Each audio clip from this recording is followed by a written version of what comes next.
नमस्कार, लोकात्मा न्यूज मध्ये आपले हार्दिक स्वागत। बातमी आहे जालना जिल्ह्यातून। साप्ताहिक वृत्तपत्राच्या विविध मागण्यासाठी 4 जुलै रोजी निवेदन देण्यासाठी जास्तीत जास्त संख्येने उपस्थित राहावे, विकास कुमार बागडे यांचे आवाहन। जालना मागील अनेक वर्षांपासून या स्थानिक वर्तमानपत्राच्या अनेक मागण्या प्रलंबित आहेत। याकडे सातत्याने दुर्लक्ष होत आहे।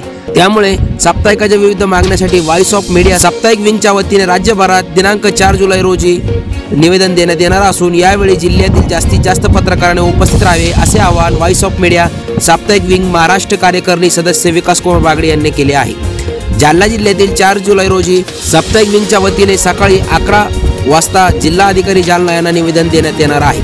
आगामी विधानसभा निवडणुकीमध्ये दैनिकाप्रमाणे साप्ताहिकांनाही जाहिरातीचे वितरण व्हावे। साप्ताहिक वृत्तपत्राचे द्विवार्षिक पडताळणी 5 वर्ष करा। साप्ताहिक वृत्तपत्राच्या जाहिरातीची दरवाढ करावी। आदी स्वीकृती धारक पत्रकारांना एसटी महामंडळात परिवारासह सवलत देण्यात यावी। रेल्वे प्रवासासाठी आदी स्वीकृती धारकांना 100% सवलत सुरू करावी। पत्रकारासाठी आरोग्य विमा मोफत उपचाराची सवलत देण्यात यावी। RNI कडून नवीन नियमावलीनुसार लादण्यात आलेल्या जाचकाठी रद्द कराव्यात। जिल्ह्यातील सर्वसाधारण पत्रकारांना पत्रकार संरक्षण कायद्याअंतर्गत देण्यात यावे।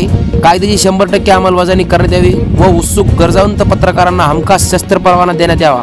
सर्वसाधारण पत्रकाराच्या पाल्यांना प्राथमिक आणि उच्च शिक्षण मोफत करण्यात यावे। जालना जिल्ह्यातील सध्या गुन्हेगारी वाढली असून पत्रकारांच्या तक्रारीवर तात्काळ दखल घेण्यात यावी। ज्येष्ठ पत्रकारांना तात्काळ पेन्शन सुरू करण्यात यावी। आदी मागण्या यावेळी करण्यात येणार आहेत। तरी यावेळी जिल्ह्यातील जास्तीत जास्त पत्रकारांनी सहभाग राहून आपली समस्या मांडावी असे आवाहन व्हॉइस ऑफ मीडिया साप्ताहिक विंगचे महाराष्ट्र कार्यकारिणी सदस्य विकास कुमार बागडे यांनी केले आहे। लोकात्मा न्यूज चॅनलसाठी प्रतिनिधी तरंग कांबळे, जालना।